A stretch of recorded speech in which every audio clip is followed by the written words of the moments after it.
Boker Tov, everyone. Good morning in Yerushalayim, and we are learning now Pirkei Avot, Perek Aleph, Mishna Gimel, the first chapter, the third Mishnah. Thank you very much to Mordechai and Raya for hosting and broadcasting this shiur, as many of the other shiurim. And let's jump right into Mishnah Gimel. Before we start, let me just share with you a story about this guy that he stayed over at the rabbi's home.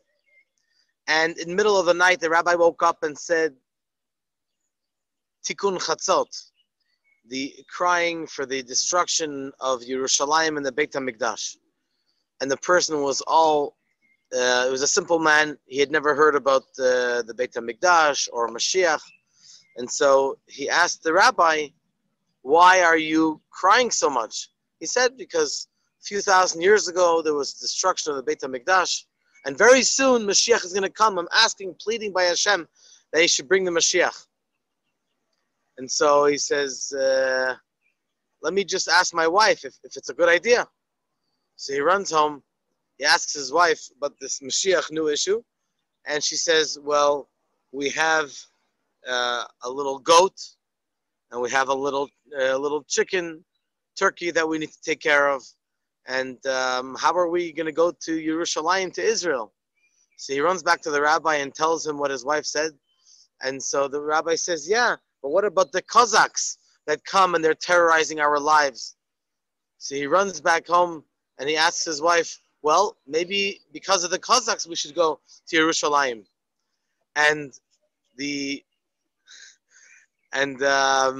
So he runs back to his wife, and his wife tells him, well, the Cossacks should go to Yerushalayim. So we're going to talk about today about a state of mind that people are in, and hopefully this will put things in perspective. The third Mishnah reads as follows. After we've been reading the first couple of Mishnahs, we've been reading about how Moshe Rabbeinu passed down the Torah from HaKadosh Baruch Hu at Har Sinai to Yoshua, and from Yoshua to the elders, etc., to the men of the Great Assembly. So right after that period of time, Antignos, he was a man from the place called Socho, and he received the Torah, he received the teachings from Shimon HaTzadik that we learned in the previous Mishnah. Hu haya omer. He, Antignos, used to say, Al tiyu ka'avadim. Do not be like those servants, Hameshameshin et harav, that serve their master, al manat lekabel pras, on the condition to receive a reward. Ella, only, hevo ka'avadim, Hameshameshin et harav. You should be like servants who serve their master, shelo al manat lekabel pras, without any condition to receive a reward. V'hi mora shamayim aleichem, and the fear of Hashem should be upon you. So let's first learn about the basic meaning of this Mishnah. We're talking over here about pras. Pras is a similar word to the English word as prize. And it basically means a reward. There are many words that are similar in different languages, including Hebrew. And so what the Mishnah is teaching us, just before we dive deep into the Mishnah, what the Mishnah is teaching us is that there are two ways of serving Hashem. One way of serving Hashem is in order to receive a reward. And the other way to serve Hashem is not to receive a reward. Well, receiving a reward is a wonderful thing. And that's sort of a lower level. That's a level of someone who is not necessarily focused on the actual Avodat Hashem itself, and needs to have some a push. That's how they say it in Hebrew. A tatzarich push. The person needs to have an encouragement, a candy, something to inspire them to want to do the mitzvah. But the deeper level is to observe a mitzvah not for any side benefit, rather exclusively for the fact that we're doing the mitzvah. And we're going to talk about this later at the beginning of Pirkei Daled, the 4th chapter. But for now, let's suffice to say that there are different types of rewards. There are materialistic rewards. If you do A, B, and C, you'll receive a Rolls Royce. You'll receive a big, I just saw yesterday that some organization is raffling off, if you participate in their raffle, they're raffling off a home, an apartment in Bnei Brak. Wow, that's great. So some people need that push. And it's not a bad thing. It's just a fact of life. Some people need to have that encouragement. Very soon we're going to have our raffling off $10,000. And that's an encouragement for some people that they should want to contribute to Chabad of Rechavia. Others contribute because of the fact itself, without having any incentive. The fact itself that you have the great zechut to be a partner with Chabad of Rechavia in Yerushalayim, that itself is amazing. Then there are other types of rewards, which the reward is like a spiritual reward. For example, if you do a mitzvah, you'll have a portion in the world to come in Gan Eden, in paradise. But there were a few tzaddikim, for example, the Baal Shem Tov, that at one point, the Baal Shem Tov was informed, for one reason or another, that he had lost his portion in the world to come. And that made him so excited, not God forbid that he didn't have a portion of the world to come, but rather he said, now the mitzvahs that I'm going to do are for no other reason besides for doing the mitzvah itself. Usually, as human beings, we're used to the fact that if you do A, you receive B. You receive a reward. But when it comes to Judaism, the main thing is the mitzvah itself, because mitzvah means connection. So when you do the mitzvah, when you put on tefillin in the morning, you are connecting to Hashem. Is there a greater reward than that? You don't have to tell us, if you put on tefillin, I'll give you $500. What do you mean? If you put on tefillin, you'll be putting on tefillin. I know it doesn't make sense from a regular perspective, but from a Torah perspective, we have to serve Hashem shelo al manat lekabel pras, without having any intention of ulterior motives, of different incentives.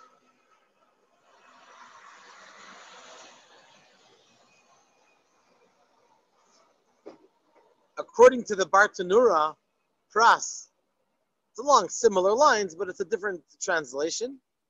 Pras is from the word erech, which means an estimate, an amount, which you're getting something, getting an amount.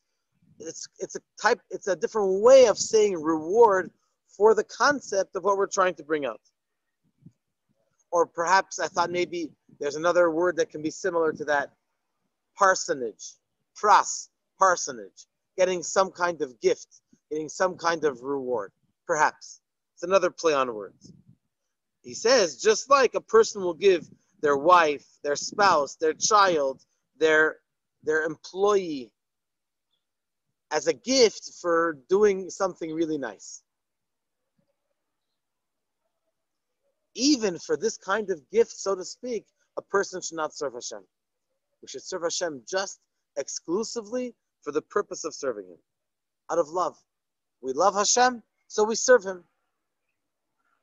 Then comes the next part of the Mishnah, the last 4 words.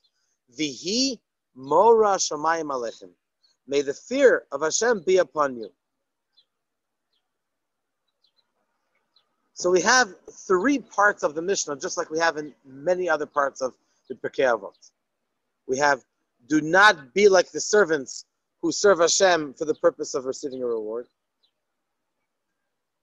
Just that you should be like a student, like a servant, which serves Hashem not for the purpose of a reward. And then finally, you should have the fear of Hashem upon you. At first glance, the last part of the Mishnah doesn't have much to do with the first part of the Mishnah. The last four words talks about being God-fearing. So what could be the connection between serving Hashem out of reward or not? So the answer is the first two phrases of the Mishnah refer to serving Hashem out of love. That's why a person would not serve Hashem in order to receive a reward. Because you love him so much, that's why you serve him. Just for forming this connection with him. But then the Mishnah says we should serve Hashem out of fear. Now this level of fear is even a greater level than love. As it says in the Chassidut, in the Tanya actually, chapter 43 and 44, the Alter Rebbe explains over there that there are two levels of ahava and two levels of yirah. Two levels of fear and two levels of love. Generally speaking, it's called the lower level and the higher level. So lower level of fear and higher level of fear. Lower level of love and higher level of love. So this is how it works. You have your thinking caps on? First level is lower level fear. The second level is lower level of love. We're climbing the ladder. The third level is higher level of love. And the final level is higher level of fear.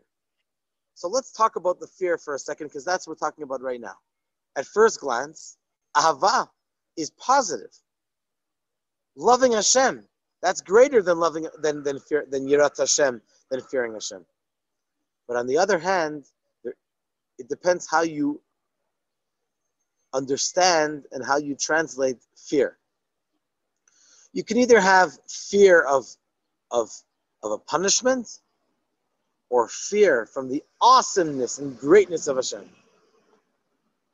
Now, there are many more levels of fear, but generally speaking, we have these two levels. In Hebrew, in the Zohar, we're talking tomorrow night is going to be Lag BaOmer, and we're going to celebrate the yard site. In Hebrew, it's Hilula, like Aramaic, which means a wedding. The great day, the joyous day of Rabbi Shimon Bar Yochai, who wrote the Zohar.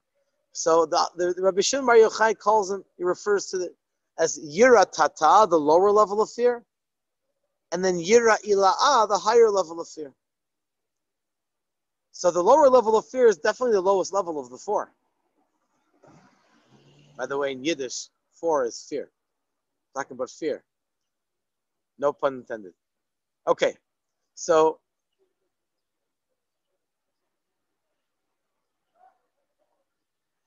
Yira Tata, the lowest level of fear, is a very basic way to serve Hashem. It's good, it's holy, it's important, but one is afraid of the strap. Come on, there's got to be more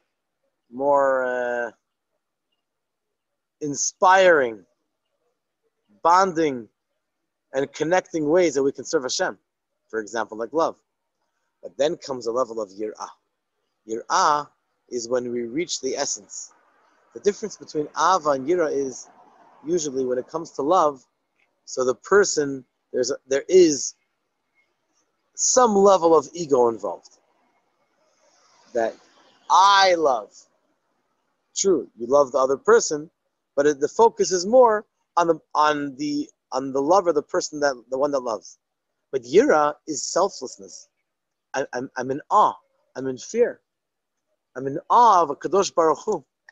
If so, then that's the main focus. The main focus is that a person should feel just a level of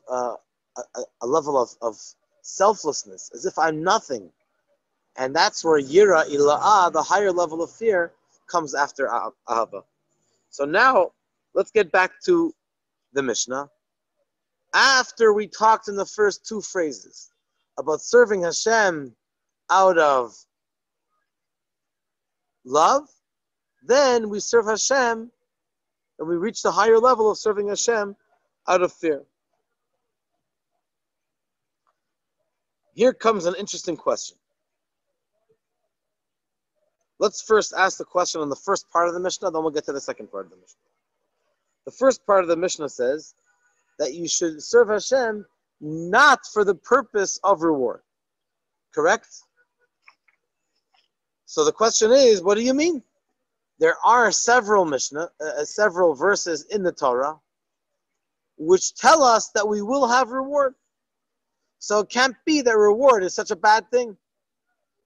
For example, in the Aseret HaDibrot, in the Ten Commandments, we have a mitzvah to honor our parents.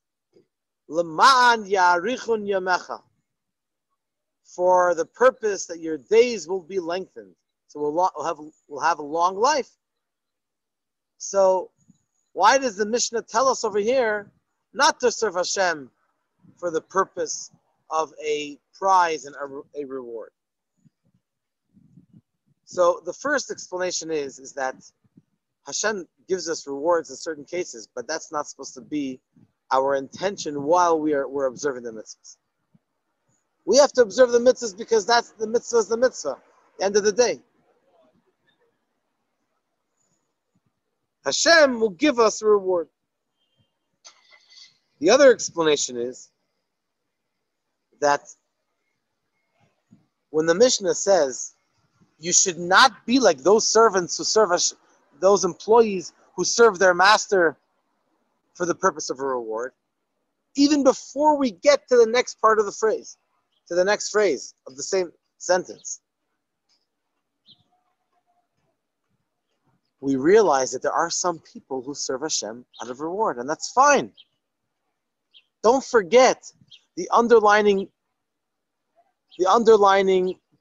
common denominator over here in this entire Mesechet, tractate of Avot, that the Mishnah is teaching us lifnim mishurat adin. That's what we made one of our points of introduction before we began Mishnah Avot. So it's not as if it's a negative thing to serve Hashem out of reward. There are people who do that, and it's okay. Moreover, the Torah itself tells us over here, in some places, that there is a reward. It's okay. It's perfectly fine. If you have a kibud ava'em, honor your parents, you will have a long life.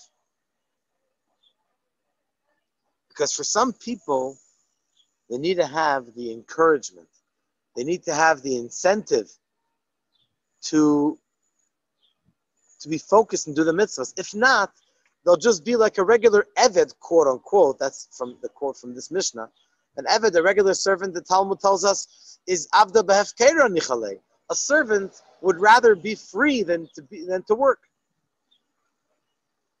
So they need to have incentives and encouragement and pat on the back, or like they say in Hebrew, chapcha alagav. And I don't think they're going to teach that to you in Ulpan, but that's another story. So that helps a lot of people. But at the end of the day, that's not the goal. That's not the lifnim mishurat adin, beyond the letter of the law. Even the Talmud says, La'olam yilmad adam Torah shelo lishma. It's okay to learn Torah not for the sake of learning Torah. Why? Because eventually you'll come to the greater level of learning Torah lishma, for the sake of learning Torah. It's almost as if we're saying that learning Torah or doing mitzvahs is so special that even if we do it not for the 100% purest intentions, since Torah is so holy, since the mitzvahs are so divine, that it has a magnetic force. You'll do more and more and more until you come to observing the mitzvahs and learning the Torah for the holier intention, which is not for any other ulterior motive, just for the mere fact that you are actually learning Torah and doing those mitzvahs. Now let's move on to the next point. The first part of the Mishnah taught us about Ahavat Hashem, the love of Hashem. And the second part of the Mishnah taught us about the fear of Hashem. So, seemingly, these two mitzvahs are biblical mitzvahs. We have a mitzvah of V'ahavta Hashem Elokecha. You should love Hashem your God. And then there's a mitzvah, Et Hashem Elokecha Tira. You should fear Hashem your God. So why is the Mishnah telling us statements that really are a mitzvah in the Torah? Aren't we learning over here Lifnim Mishurat Adin, beyond the letter of the law, as we've said earlier? And the answer is yes. Correct. But there are different levels of Ahava and Yira, like we said earlier, different levels of love and fear of Hashem. So the mitzvah that it says in the Torah can be referring to the lower level of Ahava, of love of Hashem, and the lower level of Yira, of fear of Hashem. But our Mishnah is telling us that even though it's acceptable to love Hashem and to do the mitzvahs for the sake of the reward, and even though it's acceptable to fear Hashem in the lower level because we're afraid of the punishment, nevertheless, the Tana, the author of the Mishnah, wants to lift us up to a higher level, to achieve a level of Ahavat Hashem, love of Hashem, which is not for the purpose of receiving a reward, just because we love Hashem, period, end of conversation. And then when it comes to Yirat Hashem, Vihi Mora Shamayim Alechem, like it says in the end of the last four words of the Mishnah, that may the fear of God be upon you, that refers to the higher level of Yira, to be the fear of Hashem, of the awe and the importance and the amazing, the amazing greatness of Hashem. And that's what the Tana of our Mishnah is trying to bring us to that level. Now here's an interesting subject related to this Mishnah.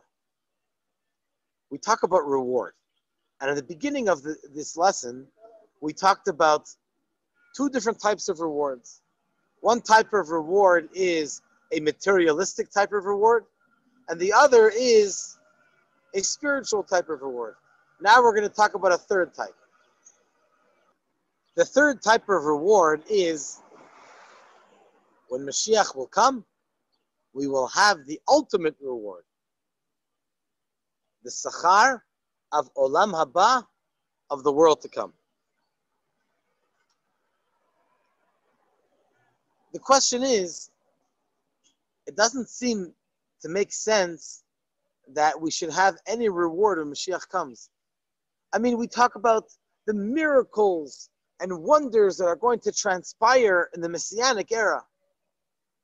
And it even says that those miracles will be incomparable to the earth-shattering wonders and miracles that we had in the Exodus of Mitzrayim and the Kriyat Yam Suf, the splitting of the Sea of Reeds and the receiving of the Torah. I mean, it's going to be something unparalleled. And it's going to keep on happening forever and ever. Ein Sof, eternally. So why would we be told that we're going to have a reward when Mashiach comes? As if to inspire us to do more mitzvahs. You know, you do mitzvahs, when Mashiach comes, then we'll see the reward. How about we conclude now? And Bezrat Hashem, we'll see everybody at the Kabbalah Cafe tomorrow morning. Lag BaOmer is tomorrow night. Hopefully we'll see you at our Lag BaOmer parade at 6 o'clock at the Evelina School on 38 of Sishkin Street. And then Bezrat Hashem on Sunday, Rabbi Diamond. And Monday we'll continue this Mishnah. Does that sound like a good idea? Yes, Rabbi. Thank you. All the best. Have a great day. Be well.